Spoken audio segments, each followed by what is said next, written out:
नमस्कार, मैं हूं आपका अपना अजय सोनी। इस बार किसी मुद्दे को लेकर नहीं बल्कि एक किताब की समीक्षा लेकर आप सबके सामने आया हूं और विश्वास है मुझे कि आप सबका प्यार इस वीडियो को और किताब को दोनों को ज़रूर मिलेगा। किताब का नाम है क्योटो टू काशी। ये किताब मैंने साल 2020 में पढ़ी थी और तब ही फेसबुक पर इसकी समीक्षा लिखने का प्रयास भी किया था, लेकिन आज 5 साल बाद फिर से जब एक बार किताब को पढ़ा तो सोचा इस बार लिख कर नहीं बोल कर समीक्षा की जाए। ध्यान से सुनिएगा। वर्ष 2017-18 में राजनांदगांव के जनसंपर्क अधिकारी रहे सौरभ शर्मा जी, जो मौजूदा समय में जनसंपर्क रायपुर में उपसंचालक हैं, और उनकी लिखी ही यह किताब है। सरल स्वभाव के सीधे सादे दुबले पतले सौरभ शर्मा जी को देखकर बहुत कम लोग ही अंदाजा लगा पाएंगे कि साधारण से दिखने वाले, साधारण से व्यवहार वाले इस इंसान के भीतर ज्ञान की एक ऐसी गंगा भी प्रवाहित हो रही है जिसकी धार कहीं दूर बनारस से निकलती है। जी हाँ, क्योटो टू काशी पढ़ने के बाद आपकी सोच न सिर्फ बदलती है बल्कि लेखन के उन नए लहज़ों को भी सीखने का आपको मौका मिलता है जो तमाम किताबों में नवोदित लेखक ढूंढ रहे होते हैं या फिर ढूंढ रहे हैं। कई तरह के लेखक होते हैं इस संसार में। खैर, सोशल मीडिया पर तो लगभग सभी लोग लेखक हैं, लेकिन कई तरह के लेखक होते हैं इस संसार में। कुछ अपनी कल्पनाशीलता के जरिए किसी कथा लोक का निर्माण करते हैं और कई लोग एक कथानक के माध्यम से अपने ज्ञान को पन्नों पर उकेर कर उसे किताब की, उपन्यास की शक्ल दे देते हैं। सौरभ शर्मा जी इसी तरह के लेखक हैं। देखा जाए तो क्योटो टू काशी की कहानी बहुत ज़्यादा दूर तक फैलाव नहीं रखती, लेकिन जितने भी पात्र हैं दरअसल वो जीवंत रूप लिए हुए बनारस की तंग गलियों में दिख जाने वाले लोगों का चेहरा है।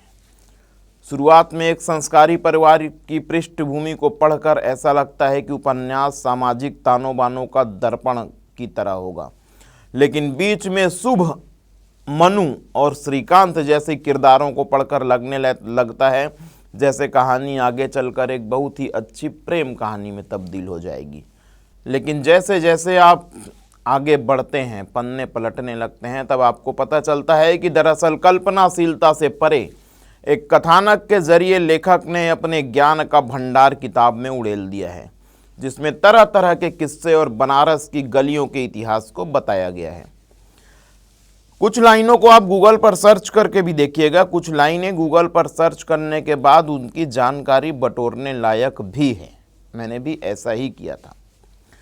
किताब को पढ़कर लगता है कि लेखक ने न सिर्फ बहुत करीब से बुद्ध के मर्म को समझा है, बल्कि वो संत कबीर से भी कभी न कभी किसी जीवन में दो चार हुए होंगे।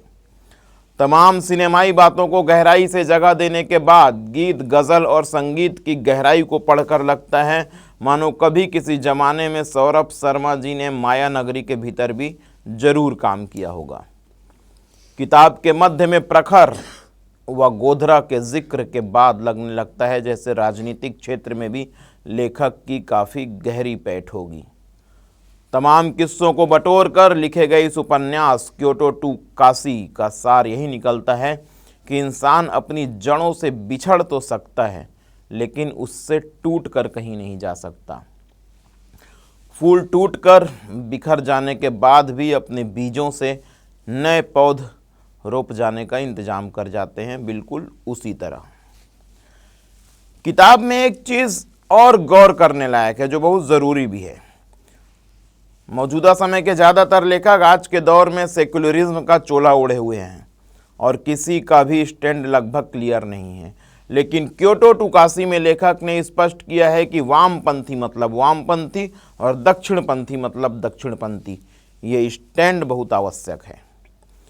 किताब में यदि कहीं कुछ कमी है, कमी भी है, किताब में यदि कहीं कुछ कमी निकाली जा सकती है तो वह बस ये है कि लेखक ने कहानी के अंत में श्रीकांत का जिक्र नहीं किया और न ही उसकी वापसी हुई, जबकि किताब के मध्य में वह कहानी का प्रमुख किरदार था। इसी तरह मलय की सबसे छोटी बहन तनु को भी बिना वजह किताब में जगह दे दी गई है। शायद सौरभ शर्मा जी का कुछ अलग ही प्रेम रहा होगा उनसे, लेकिन यह गैर जरूरी जान पड़ता है। बहरहाल क्योटो टू काशी को मेरी ओर से 100 में से 100 नंबर तब भी थे और आज भी हैं।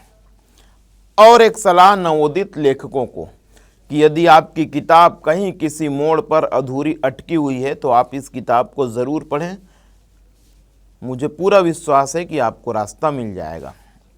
किताब के लेखक मैंने पहले ही बताया कि किताब के लेखक हैं सौरभ शर्मा जी। किताब को प्रकाशित किया है अंजुमन प्रकाशन ने और उपलब्ध है वो अमेज़ॉन पर बहुत आसानी से। अमेज़ॉन पर सर्च कर लीजिएगा, बहुत आसानी से मिलेगा। पहली समीक्षा थी वीडियो में। पसंद यदि आई होगी आपको तो बिल्कुल कमेंट करके, लाइक करके अपना आशीर्वाद दीजिएगा।